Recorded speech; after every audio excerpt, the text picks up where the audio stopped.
Hello everyone, इस video में हम घटना चक्र पूर्वावलोकन ज्योग्राफी से इम्पोर्टेंट थ्योरेटिकल कंसेप्ट, फैक्ट्स और इम्पोर्टेंट क्वेश्चंस को पढ़ेंगे। ये वीडियो यूपीएससी, यूपीपीसीएस और बीपीएससी तीनों ही के प्रीलिम्स एग्जाम के लिए बहुत ही ज़्यादा महत्वपूर्ण होने वाला है। आप इस वीडियो को लाइक कीजिए, शेयर कीजिए और यदि इस चैनल को सब्सक्राइब नहीं किए हैं तो प्लीज़ इस चैनल को सब्सक्राइब कीजिए। तो चलिए शुरू करते हैं। सबसे पहले हम इंडिया साइज एंड लोकेशन से important facts, important theoretical concept को पढ़ते हैं, उसके बाद में क्वेश्चन को सॉल्व करेंगे। भारत विश्व में क्षेत्रफल की दृष्टि से रसिया, कनाडा, यूएसए, चाइना, ब्राज़ील और ऑस्ट्रेलिया के बाद 7वां सबसे बड़ा देश है तथा जनसंख्या की दृष्टि से चीन के बाद दूसरा सबसे बड़ा देश है। हालांकि अब भारत की जनसंख्या चीन से ज़्यादा हो गई है और प्रथम स्थान पे भारत आ गया है। भारत का कुल क्षेत्रफल 32,87,263 स्क्वायर किलोमीटर है, जो संसार के समस्त क्षेत्रफल के स्थलीय भाग का लगभग 2.4% है। मतलब इंडिया का ज्योग्राफिकल एरिया वर्ल्ड के टोटल ज्योग्राफिकल एरिया का 2.4% है तथा भारत में संपूर्ण विश्व की 17.5% जनसंख्या निवास करती है। अगला इम्पोर्टेंट फैक्ट है, भारत के मुख्य भूमि का विस्तार उत्तर से दक्षिण तक यानी इंदिरा कौल से लेकर के कन्याकुमारी तक 3,214 किलोमीटर है तथा पूर्व यानी अरुणाचल प्रदेश के किबिथु से लेकर के पश्चिम यानी गुजरात के गुहार मोती तक का डिस्टेंस 2,933 किलोमीटर है। सेकेंड टॉपिक है अक्षांशीय विस्तार। तो मान लीजिए कि ये अर्थ है, अर्थ को दो बराबर भागों में बांटने वाला ये जो सर्किल है यानी वृत्त है, इसका अक्षांश 0 डिग्री अक्षांश है और इसको इक्वेटर कहा जाता है या विषुवत रेखा कहा जाता है या फिर भूमध्य रेखा कहा जाता है। ये अर्थ को पूरे पृथ्वी को दो बराबर भागों में बांट दिया। अर्थ अपने अक्ष पे 23.5 डिग्री झुकी हुई है, 23.5 डिग्री झुकी हुई है और इस अपने एक्सिस के अराउंड ये रोटेट करती है। इसके पास दो तरह का मोशन है, एक तो रिवोल्यूशन, सन के चारों तरफ रिवॉल्व करती है और दूसरा अपने एक्सिस के चारों तरफ रोटेट भी करती है। इसका रोटेशन भी होते रहता है अपने एक्सिस के चारों तरफ। तो ये हो गया ज्योग्राफिकल नॉर्थ पोल ज्योग्राफिकल, और ये हो गया south pole geographical south pole. ठीक है। देखिए, अर्थ क्रस्ट के अंदर जैसे जैसे हम नीचे जाते हैं टेम्परेचर इंक्रीज करते चला जाता है। टेम्परेचर इंक्रीज करने की वजह से जितने भी मेटल हैं वो मोल्टेन स्टेट में होते हैं यानी पिघल जाते हैं।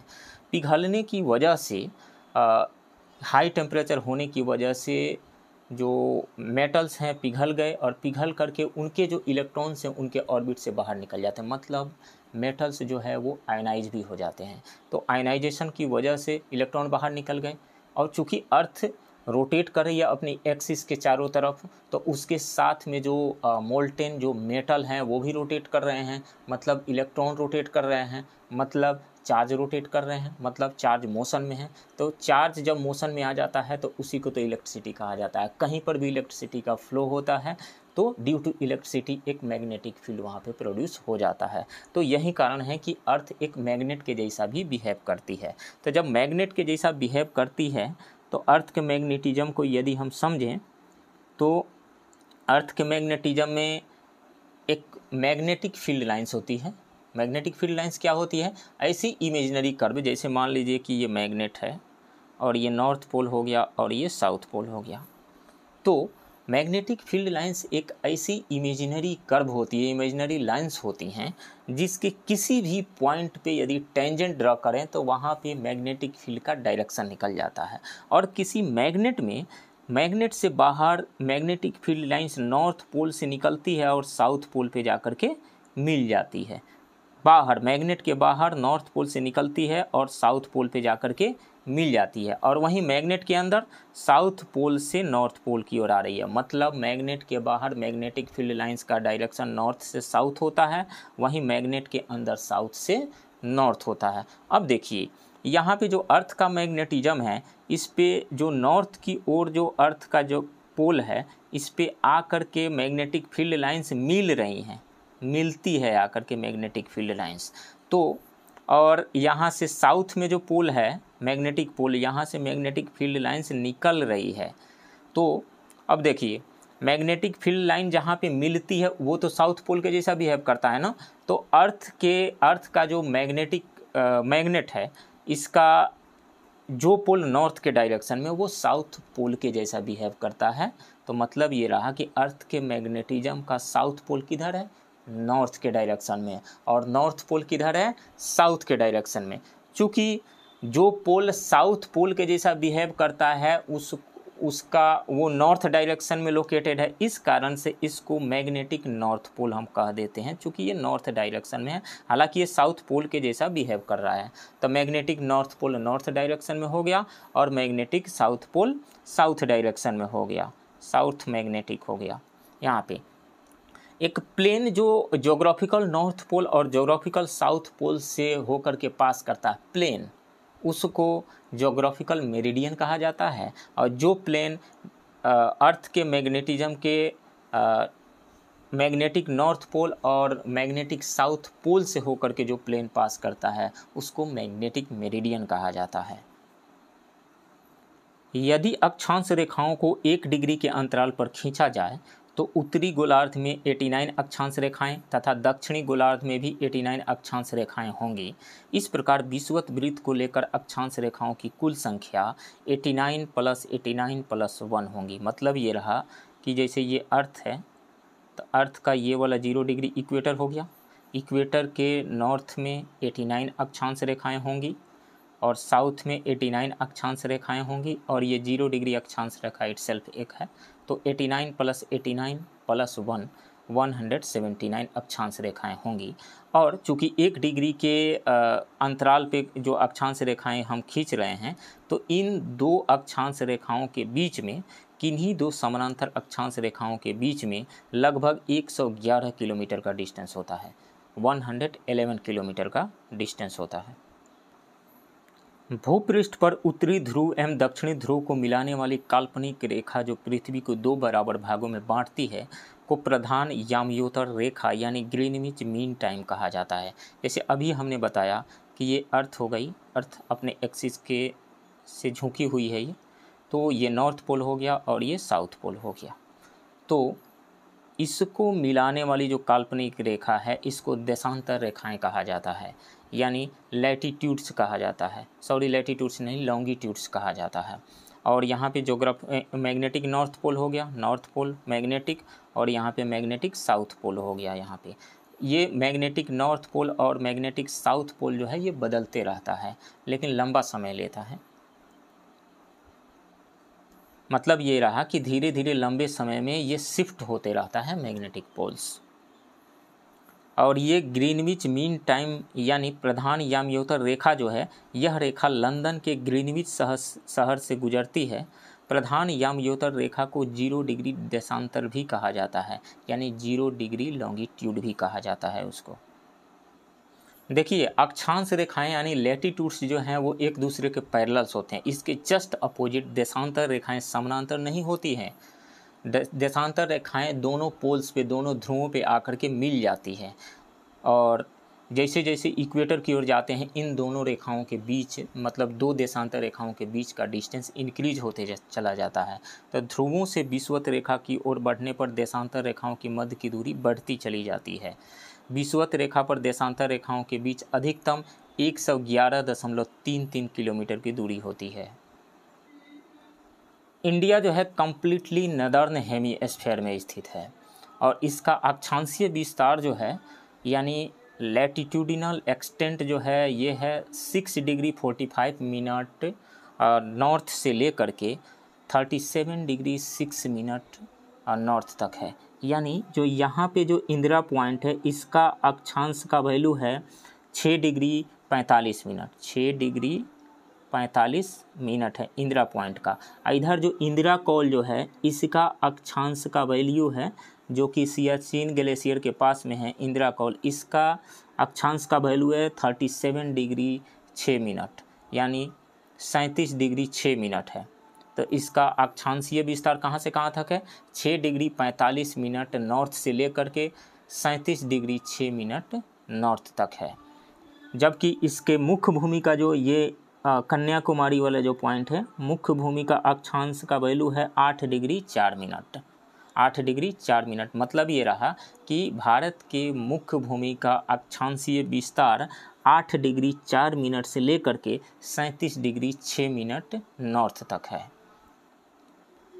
भारत का जो देशांतरीय विस्तार है वो है 68 डिग्री 7 मिनट ईस्ट से लेकर के 97 डिग्री 25 मिनट ईस्ट तक। मतलब जो गुजरात में गुहार मोती है, जो सबसे पश्चिम वाला जो बिंदु है, पश्चिम पॉइंट है, उसका देशांतर का वैल्यू है 68 डिग्री 7 मिनट। वहीं जो अरुणाचल प्रदेश में किबिथु है उसके देशांतर का वैल्यू है 97 डिग्री 25 मिनट। और इन दोनों के बीच का जो डिस्टेंस है 2933 किलोमीटर है। वहीं इंदिरा कौल और कन्याकुमारी यानी भारत के मुख्य भूमि का जो विस्तार है 8 डिग्री 4 मिनट उत्तरी अक्षांश से लेकर के 37 डिग्री 6 मिनट उत्तरी अक्षांश तक, उनके बीच का जो डिस्टेंस है वो है 3214 किलोमीटर। हम जानते हैं कि 23.5 डिग्री नॉर्थ लैटिट्यूड यानी ट्रॉपिक ऑफ कैंसर यानी कर्क रेखा, और 23.5 डिग्री साउथ लैटिट्यूड यानी मकर रेखा यानी ट्रॉपिक ऑफ कैप्रिकॉर्न, इसके बीच का जो क्षेत्र है वो होता है उष्णकटिबंधीय क्षेत्र। लेकिन भारत का जो विस्तार है वो है 8 डिग्री 4 मिनट यानी मुख्य भूमि की बात करें 8 डिग्री 4 मिनट से लेकर के 37 डिग्री 6 मिनट के बीच में है। और यदि इंदिरा पॉइंट को हम ले लें तो वो है 6 डिग्री 45 मिनट से लेकर के, मतलब भारत का विस्तार 6 डिग्री 45 मिनट से लेकर के 37 डिग्री 6 मिनट के बीच में है। तो इस तरीक़े से हम देखते हैं कि भारत का विस्तार उष्ण कटिबंध में तो है ही, साथ ही उपोष्ण कटिबंध में ही है। मतलब ये रहा भारत का विस्तार उष्ण एवं उपोष्ण दोनों ही कटिबंधों में है। नेक्स्ट टॉपिक है भारत एवं कर्क रेखा यानी ट्रॉपिक ऑफ कैंसर। तो कर्क रेखा भारत के कुल 8 राज्यों यानी ट्रॉपिक ऑफ कैंसर भारत के कुल 8 राज्यों से होकर के गुजरती है। कौन कौन से राज्य हैं? गुजरात, राजस्थान, मध्य प्रदेश, छत्तीसगढ़, झारखंड, पश्चिम बंगाल, त्रिपुरा और मिजोरम। यहाँ पे यदि हम मैप में देखें तो ट्रॉपिक ऑफ कैंसर यानी कर्क रेखा सबसे पहले तो यहाँ गुजरात है, गुजरात से होकर के पास कर रही है, और यहाँ पे राजस्थान से होकर के पास कर रही है। उसके बाद में मध्य प्रदेश से, उसके बाद में ये जो हो गया छत्तीसगढ़ वाला, छत्तीसगढ़ से, उसके बाद में झारखंड से होकर के, और यहाँ पे पश्चिम बंगाल से होकर के, देन त्रिपुरा से होकर के, और यहाँ पे मिजोरम से होकर के। तो 8 स्टेट से होकर के पास कर रही है, गुजरात, राजस्थान, मध्य प्रदेश, छत्तीसगढ़, झारखंड, पश्चिम बंगाल, त्रिपुरा और मिजोरम से। सूर्य के उत्तरायण यानी भूमध्य रेखा के उत्तर होने के बाद से ही उत्तरी गोलार्ध में दिनों की अवधि बढ़ने लगती है। जून माह में कर्क रेखा के उत्तर जाने पर दिनों की अवधि बढ़ने लगती है, और 21 जून को सूर्य उत्तरायण स्थिति के सर्वोच्च बिंदु पर होता है। इस कारण से 21 जून को सबसे दिन की जो अवधि होती है वो सबसे लंबी होती है। एक और यहाँ पे दिया गया है, माही नदी कर्क रेखा को 2 बार काटती है। माही नदी कर्क रेखा को 2 बार पार करती है, 2 बार काटती है। ये भी कई एग्जाम में पूछा गया है, कभी कभी एग्जाम में पूछ दिया जाता है, जैसे यूपीएससी में भी पूछा गया है और कई स्टेट पीसीएस में भी पूछा गया है कि ये फलाना जो शहर है कर्क रेखा के सबसे नज़दीक कौन सा है। इनमें से 4 ऑप्शंस जो दिए गए, इनमें से कर्क रेखा के सबसे नज़दीक कौन सा है, सबसे दूर कौन सा है। तो इसके लिए जो महत्वपूर्ण शहर है उसका अक्षांशीय स्थिति पता होना चाहिए। तो अगरतला, इसकी अक्षांशीय स्थिति है 23 डिग्री 50 मिनट। गांधीनगर की अक्षांशीय स्थिति है 23 डिग्री 19 मिनट। जबलपुर की अक्षांशीय स्थिति 23 डिग्री 11 मिनट। उज्जैन की 23 डिग्री 9 मिनट। कोलकाता की अक्षांशीय स्थिति 22 डिग्री 30 मिनट। और नागपुर की 21 डिग्री 9 मिनट। अहमदाबाद की 23 डिग्री 2 मिनट। वाराणसी का 25 डिग्री 18 मिनट और भोपाल का 23 डिग्री 25 मिनट। नेक्स्ट टॉपिक है भारत का मानक समय। तो 82 डिग्री 30 मिनट पूर्वी देशांतर रेखा को भारत का मानक समय माना गया है। और ये जो रेखा है यानी यह देशांतर रेखा 82 डिग्री 30 मिनट पूर्वी देशांतर रेखा इलाहाबाद, मिर्ज़ापुर आदि स्थानों से होकर के गुजरती है। भारतीय मानक समय यानी Indian standard time IST Greenwich mean time यानी जीएमटी से 5 घंटा 30 मिनट आगे है, 5 आवर्स एंड 30 मिनट्स आगे है। भारत का देशांतरीय जो विस्तार है वो है 68 डिग्री 7 मिनट पूर्वी देशांतर से लेकर के 97 डिग्री 25 मिनट पूर्वी देशांतर तक है।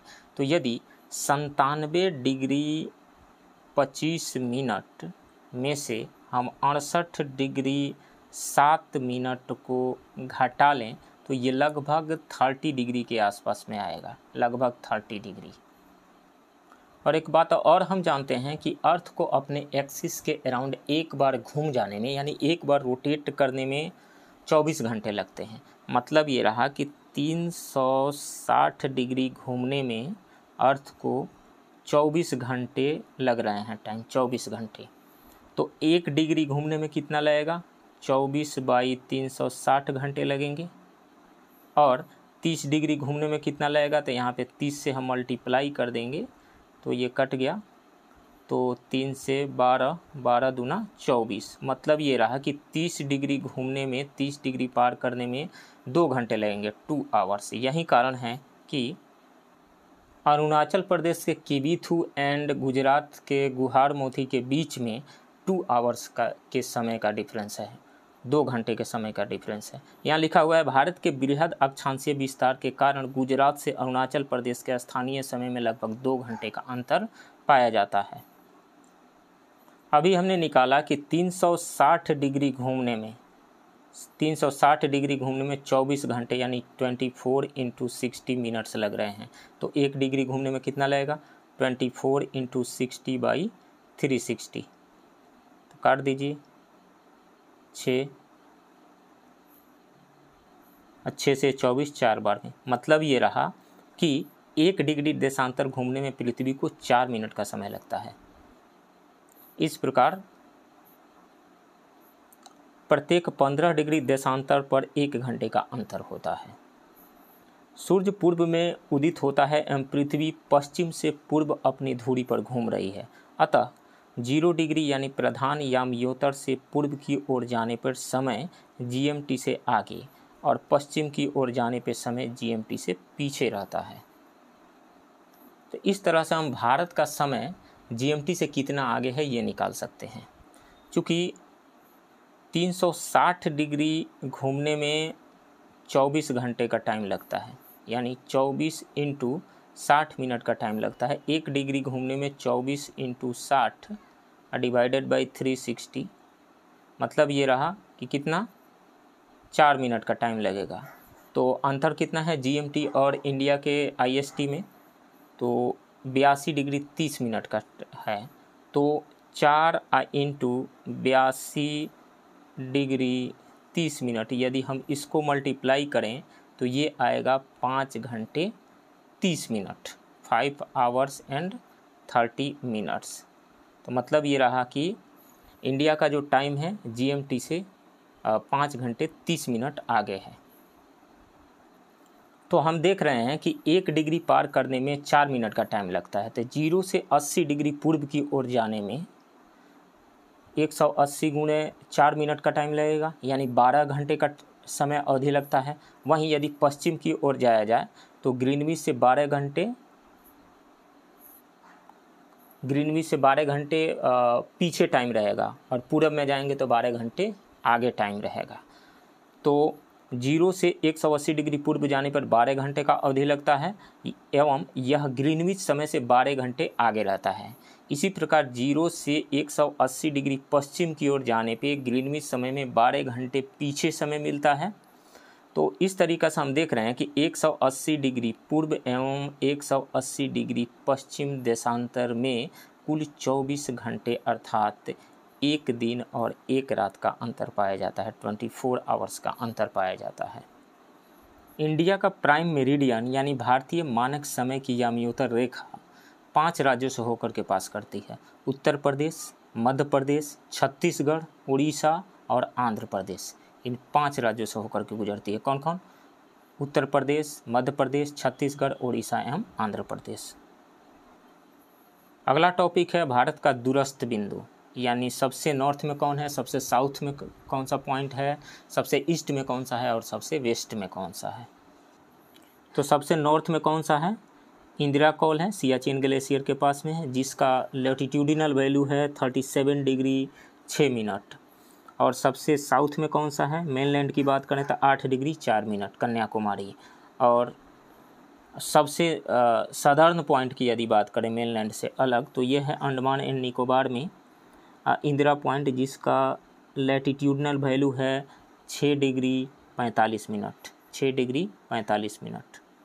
और सबसे ईस्ट में है किबिथु, अरुणाचल प्रदेश का किबिथु, जिसका लैटिट्यूडनल नहीं लॉन्गिट्यूडनल वैल्यू है 97 डिग्री 25 मिनट्स। और सबसे वेस्ट में है, सबसे पश्चिमी बिंदु है गुजरात का गुहार मोती, इसका लॉन्गिट्यूडिनल वैल्यू है 68 डिग्री 7 मिनट, 68 डिग्री 7 मिनट्स।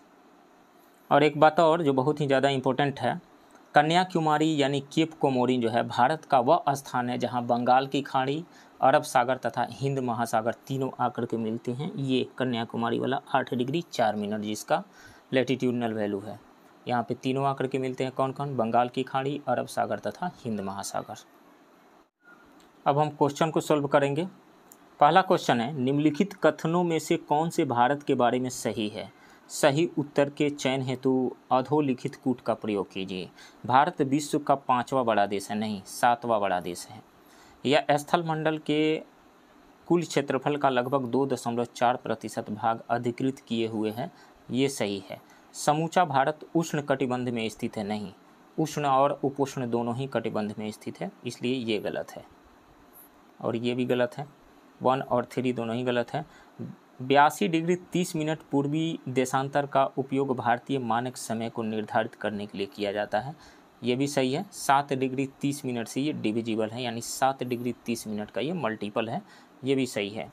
तो इसमें से कौन सा सही है, 2 और 4 सही है, तो 2 और 4 राइट ऑप्शन डी होगा। नेक्स्ट क्वेश्चन, निम्नलिखित जोड़ों में से कौन सा जोड़ा सही नहीं है। भारत का कुल क्षेत्रफल 3.28 मिलियन वर्ग किलोमीटर है, ये सही है। भारत का अक्षांशीय विस्तार 8 डिग्री 4 मिनट उत्तर से लेकर के 37 डिग्री 6 मिनट उत्तर तक है, ये भी सही है। भारत का रेखांशीय देशांतरीय विस्तार इसको हम कहेंगे, यानी लॉन्गिट्यूडनल एक्सटेंट जो है 68 डिग्री 7 मिनट पूर्व से 37 डिग्री 25 मिनट पूर्व तक है, ये भी सही है। भारत में राज्यों की संख्या 26 है, नहीं 28 है, ये गलत है, तो राइट ऑप्शन डी होगा। नेक्स्ट क्वेश्चन, सिक्किम से गुजरने वाला अक्षांश निम्नलिखित में से किस एक से भी होकर के गुजरता है। तो ऐसे तो सिक्किम से बहुत सारे अक्षांश होकर के गुजरेंगे, लेकिन ऑक्सफोर्ड का यदि मैप हम देखें तो उसमें एक अक्षांश है 28 डिग्री अक्षांश जो राजस्थान के बीकानेर से होकर के गुजर रहा है, और ये सिक्किम से होकर के गुजर रहा है। तो मतलब सिक्किम से होकर के गुजरने वाला जो अक्षांश है वो राजस्थान से होकर के गुजरता है, राइट ऑप्शन ए होगा। नेक्स्ट क्वेश्चन, कर्क रेखा निम्नलिखित में से किन राज्यों से होकर के गुजरती है। नीचे दिए गए कूट से सही उत्तर चुनिए। तो कर्क रेखा गुजरात से होकर के गुजरती है, छत्तीसगढ़ से भी होकर के गुजरती है, झारखंड से होकर के गुजरती है, लेकिन उत्तर प्रदेश से होकर के नहीं गुजरती है, यानी राज्यों से होकर के गुजरती है। तो उत्तर प्रदेश से नहीं गुजरती है, तो 3 को हटाएंगे हम, 3 इसमें है, हट गया, 3 इसमें भी है, 3 इसमें भी है, तो 1, 2 और 4 हो जाएगा, right option A. Next question, निम्नलिखित नगरों में कौन कर्क रेखा से निकटतम दूरी पर स्थित है। तो कर्क रेखा का अक्षांशीय वैल्यू है 23 degree 30 minute, 23 degree 30 minute. Agartala का अक्षांशीय वैल्यू है 23 डिग्री 50 मिनट, 23 डिग्री 50 मिनट, कितना का 20 मिनट का अंतर आ रहा है, यहाँ 20 मिनट का अंतर आया। और गांधीनगर का अक्षांशीय वैल्यू है 23 डिग्री 19 मिनट, कितना का अंतर आ रहा है, 30 में 19, 11 का अंतर आ रहा है, यहाँ पे 11 का अंतर आ रहा है। और जबलपुर का अक्षांशीय वैल्यू है 23 डिग्री 11 मिनट, कितना का 30 में से 11 घटेगा, कितना होगा 19 मिनट का यहाँ पे अंतर आ रहा है। जबलपुर के केस में 19 मिनट का अंतर आ रहा है। और उज्जैन का अक्षांशीय वैल्यू है 23 डिग्री 9 मिनट। तो 21 डिग्री का अंतर आ रहा है यहाँ पे 21 का। सबसे कम कहाँ का आ रहा है? सबसे गांधीनगर का सबसे कम 11 आ रहा है। तो निकटतम दूरी पर कौन सा है? गांधीनगर। राइट ऑप्शन बी होगा। नेक्स्ट क्वेश्चन, निम्न नगरों में कौन सा कर्क रेखा के निकट है?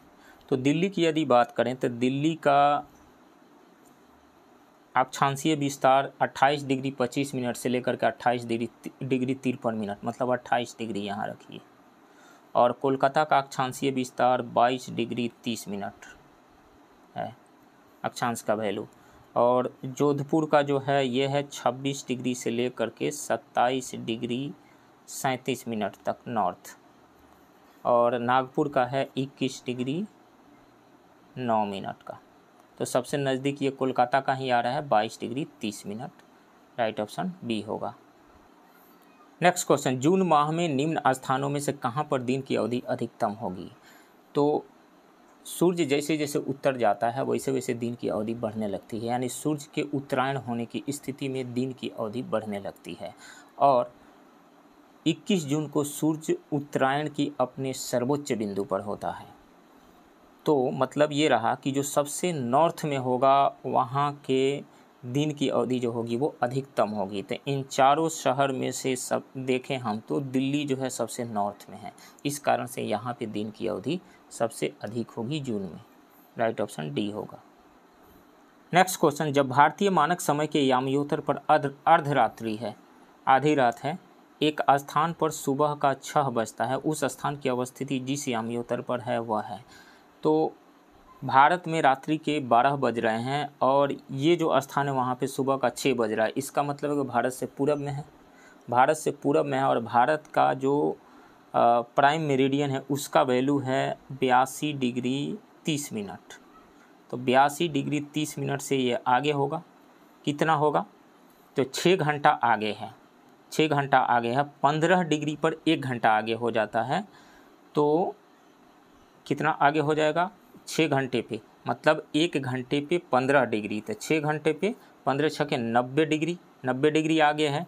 तो 82 डिग्री 30 मिनट में यदि हम 90 डिग्री जोड़ दें तो ये आता है 172 डिग्री 30 मिनट आगे। मतलब उसका उस यामयोतर की अवस्थिति जो होगी वो होगी 172 डिग्री 30 मिनट पूर्व। राइट ऑप्शन बी होगा। नेक्स्ट क्वेश्चन, निम्न कथनों पर विचार कीजिए। जबलपुर की देशांतर रेखा इंदौर व भोपाल की देशांतर रेखाओं के बीच में है। तो यदि मैप को हम ध्यान से देखें तो सबसे पश्चिम में आता है इंदौर, बीच में है भोपाल और पूरब में है जबलपुर। जबलपुर बीच में नहीं है, तो जबलपुर की देशांतर रेखा इंदौर व भोपाल के बीच में नहीं है, ये गलत है। तो एक गलत हो गया, तो ए गलत हो गया, डी गलत हो गया। अब बच गया बी और सी। औरंगाबाद का अक्षांश बड़ोदरा व पुणे के अक्षांशों के बीच में स्थित है, ये सही है। तो 2 तो सही है, फिर भी बी और सी बचा। बेंगलुरु की अवस्थिति चेन्नई की तुलना में अधिक दक्षिणवर्ती है। यदि मैप को हम ध्यान से देखें तो ये बात सही है, बेंगलुरु की अवस्थिति जो है चेन्नई की तुलना में दक्षिणवर्ती है। तो इसलिए 2 और 3 सही हो गया, सो राइट ऑप्शन सी होगा। नेक्स्ट क्वेश्चन, यदि भारतीय मानक समय के अनुसार पूर्वाह्न के 10 बजे हैं तो 92 डिग्री पूर्वी देशांतर पर शिलांग का स्थानीय समय क्या होगा? तो शिलांग का स्थानीय समय, शिलांग जो है 92 डिग्री पूर्वी देशांतर पे है। और भारत का मानक यामयोतर जो है उसका वैल्यू है 82 डिग्री 30 मिनट, 82 डिग्री 30 मिनट। तो इन दोनों में अंतर हम निकालें तो ये आ रहा है 9 डिग्री 30 मिनट का। हम जानते हैं कि 1 डिग्री अंतर आने से 4 मिनट का अंतर आता है, 1 डिग्री पे 4 मिनट का अंतर आता है। तो 9 डिग्री पे 36 मिनट और 30 मिनट पे 3 चौके 2, तो 36 प्लस 2 38 मिनट का अंतर आएगा, 38 मिनट का अंतर आएगा। तो 10 बज रहे हैं तो 38 मिनट और जोड़ देंगे तो 10 बज करके 38 मिनट पूर्वाह्न होगा। Right option B. Next question, भारतीय मानक समय की यामियोत्तर नहीं गुजरती है। तो भारतीय मानक समय की यामियोत्तर 5 राज्यों से होकर के गुजरती है, उत्तर प्रदेश, मध्य प्रदेश, छत्तीसगढ़, उड़ीसा और आंध्र प्रदेश से। तो आंध्र प्रदेश से गुजरती है, छत्तीसगढ़ से गुजरती है, उत्तर प्रदेश से भी गुजरती है, लेकिन महाराष्ट्र से नहीं गुजरती है। राइट ऑप्शन सी होगा। नेक्स्ट क्वेश्चन, भारतीय मानक समय एवं ग्रीनविच माध्य समय यानी GMT में अंतर पाया जाता है। 5.5 घंटे का अंतर पाया जाता है। राइट ऑप्शन बी होगा। नेक्स्ट क्वेश्चन, निम्नलिखित में से कौन सा शहर दिल्ली के सबसे समीप के देशांतर पर स्थित है। तो दिल्ली का देशांतरीय विस्तार है 76 डिग्री 50 मिनट से लेकर के 77 डिग्री 22 मिनट तक। 22 मिनट तक इसका देशांतरीय विस्तार है। यदि बेंगलुरु की अवस्थिति देखें, हम बेंगलुरु का देशांतरीय विस्तार देखें तो ये है 77 डिग्री 19 मिनट से लेकर के 77 डिग्री 50 मिनट पूर्व है। हैदराबाद का देखें तो ये है 78 डिग्री 23 मिनट से लेकर के 78 डिग्री 68 मिनट पूर्व तक है। नागपुर की अवस्थिति देखें तो 78 डिग्री 15 मिनट पूर्व से लेकर के 79 डिग्री 40 मिनट पूर्व तक है। और पुणे का देशांतरीय विस्तार 73 डिग्री 19 मिनट पूर्व से लेकर के 75 डिग्री 10 मिनट पूर्व तक है। तो यहाँ पे 76 डिग्री 50 मिनट से 77 डिग्री 22 मिनट के बीच में जो दिल्ली का देशांतरीय विस्तार है, इसके क्लोज आ रहा है बेंगलुरु, क्योंकि बेंगलुरु का देशांतरीय विस्तार है 77 डिग्री 19 मिनट पूर्व से लेकर के 77 डिग्री 50 मिनट पूर्व तक। सो राइट ऑप्शन ए हो जाएगा। नेक्स्ट क्वेश्चन, भारत का वह कौन सा स्थान है जहां बंगाल की खाड़ी, अरब सागर तथा हिंद महासागर मिलते हैं। तो वो है कन्याकुमारी। राइट ऑप्शन ए होगा। नेक्स्ट क्वेश्चन, भारत का सुदूर पश्चिम का बिंदु है। तो वो है गुजरात का गुहार मोती, जिसका देशांतर का वैल्यू है 68 डिग्री 7 मिनट पूर्व। 68 डिग्री 7 मिनट पूर्व। यहाँ पर पश्चिम भी दिया हुआ है, कन्फ्यूजन हो सकता है। सो राइट ऑप्शन सी होगा, 68 डिग्री 7 मिनट पूर्व देशांतर। नेक्स्ट क्वेश्चन, निम्नलिखित प्रमुख भारतीय नगरों में से कौन सा एक सबसे अधिक पूर्व की ओर अवस्थित है। तो यदि ऑक्सफोर्ड के एटलस को हम ध्यान से देखें, मैप को ध्यान से देखें, तो यहाँ पे एक देशांतर रेखा पास कर रहा है 80 डिग्री देशांतर रेखा पास कर रही है। 80 डिग्री देशांतर रेखा को ध्यान से देखें तो ये लखनऊ के काफ़ी पास से होकर के पास कर रही है। और इससे ये बाकी जो है हैदराबाद भी इससे बहुत ही दूर है, हैदराबाद भी दूर है, भोपाल भी दूर है और बेंगलुरु भी दूर है, बहुत ही दूर है। और क्लोज कौन सा है, लखनऊ क्लोज है इसके। सो राइट ऑप्शन यहाँ पे सी होगा, लखनऊ। तो फ्रेंड्स, ये रहा घटना चक्र पूर्वावलोकन, ज्योग्राफी से कुछ important theoretical concepts, important facts और इम्पोर्टेंट क्वेश्चंस का डिस्कशन। आप बने रहिए इस चैनल के साथ। मिलते हैं किसी दूसरी वीडियो में, तब तक के लिए थैंक यू वेरी मच।